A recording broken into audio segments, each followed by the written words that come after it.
Welcome to Surya education channel.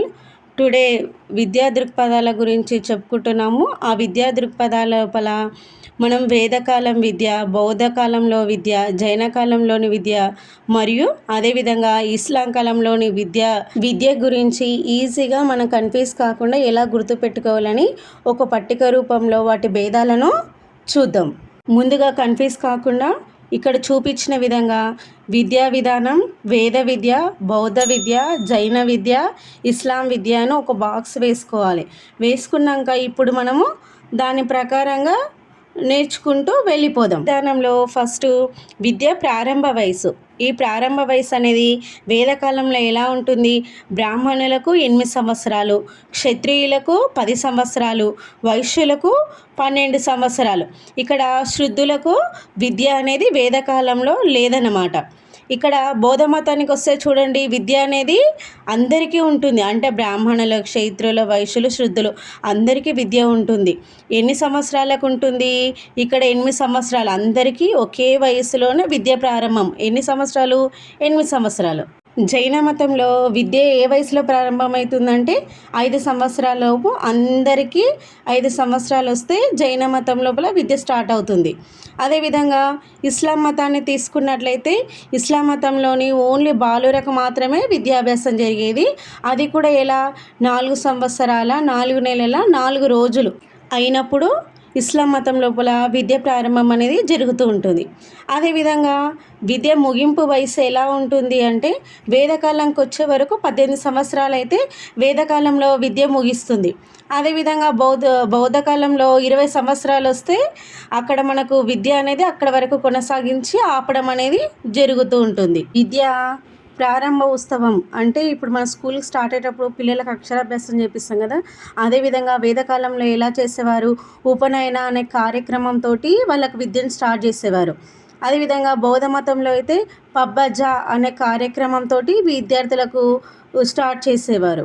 ఇంకా ఇస్లాం మతం తీసుకుంటే వాళ్ళు బిస్మిల్లా అనే కార్యక్రమంతో విద్యను ప్రారంభించేవారు. నెక్స్ట్ విద్యను ముగింపు ఉత్సవం. ఈ ముగింపు ఉత్సవం వేద విద్య లోపల సమవర్తన అనే పేరు పిలిచేవాళ్ళు. అదేవిధంగా బౌద్ధ విద్య లోపల ఉపసంపద అనే పేరుతోటి పిలవడం జరుగుతూ ఉంటుంది. నెక్స్ట్ విద్యా లక్ష్యం. ఈ విద్యా లక్ష్యం తీసుకుంటే వేదకాలంలో మోక్షానికి దారి చూపడం. అదేవిధంగా బౌద్ధ విద్యలో అయితే దుఃఖాన్ని నివారించటం, జైన విద్యలో అయితే సంవార నిర్జర అనే దాంతో, ఇస్లాం విద్యలో తీసుకుంటే జ్ఞాన వ్యాప్తి. ఇది విద్యా లక్ష్యం. నెక్స్ట్ విద్యా లక్షణం. వేద విద్యలో ఉచిత విద్య ఉండేది. ఈ ఉచిత విద్యను ప్రపంచ చరిత్రలోనే విద్యాదానం చేసిన మొదటి దేశము భారతదేశం. ఈ భారతదేశంలో వేదకాలంలోనే ఉచిత విద్య అనేది జరిగిందన్నమాట. నెక్స్ట్ బౌద్ధ కాలంలో విద్యా లక్షణం ఏంటిది? అందరికీ విద్యను అందించటం. జైన కాలంలో కూడా అందరికీ విద్యను అందించేవాళ్ళు. ఇస్లాం మత ఈ విద్య లోపల చూసుకున్నట్లయితే విజ్ఞానాన్ని సంపాదించడం అనేది ఉంది అన్నమాట విద్యా లక్షణంగా.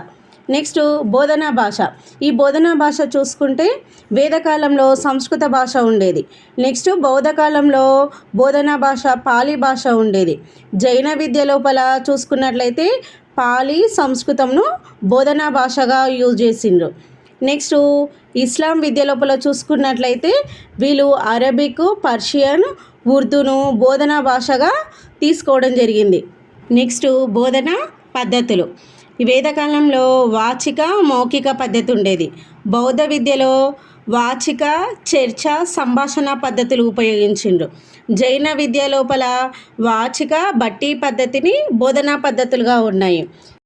ఇస్లాం విద్యలో వాచిక, ఉపన్యాస మరియు ఈ చర్చా పద్ధతి అనేటివి బోధనా పద్ధతులుగా ఉన్నాయి. నెక్స్ట్ బోధనా విషయాలు. ఈ బోధనా విషయాలు వేద విద్య లోపల వేదాలు, ఉపనిషత్తులు, పురాణాలు, ఇతిహాసాలు, వ్యాకరణం, రాజనీతి, గణితం, ఛందస్సు మరియు ఈ జ్యోతిష్యం విషయాలపైన వాళ్ళు విద్యను నేర్పేవాళ్ళు. నెక్స్ట్ బౌద్ధ విద్య లోపల బుద్ధుని యొక్క నీతి సూత్రాలు, గణితము, వ్యవసాయము, తర్కము, భాషాశాస్త్రము, న్యాయము, వ్యాకరణం, ఛందస్సు, విల్లు విద్యలు మరియు సైనిక విద్య గురించి ఈ బౌద్ధ కాలంలో బోధించేవాళ్ళు. నెక్స్ట్ జైన విద్య లోపల వీళ్ళు వేదాలను, యునానీని, తర్వాతకు గణితము, త్రిరత్నాలు, పంచమహావ్రతాలు అనేటివి నేర్పించేవాళ్ళు. నెక్స్ట్ ఇస్లాం విద్య లోపల ఖురాను, నీతి సూత్రాలు, ఉపనిషత్తులు, న్యాయం, సాహిత్యము, భూగోళ శాస్త్రము అనేటివి బోధనా విషయాలుగా బోధించేవారు. కంటిన్యూషన్ క్లాసు నెక్స్ట్ వీడియోలో చూద్దాము. మీ కనుక మా వీడియో నచ్చినట్లయితే ప్లీజ్ లైక్, షేర్, సబ్స్క్రైబ్ చేసుకోండి.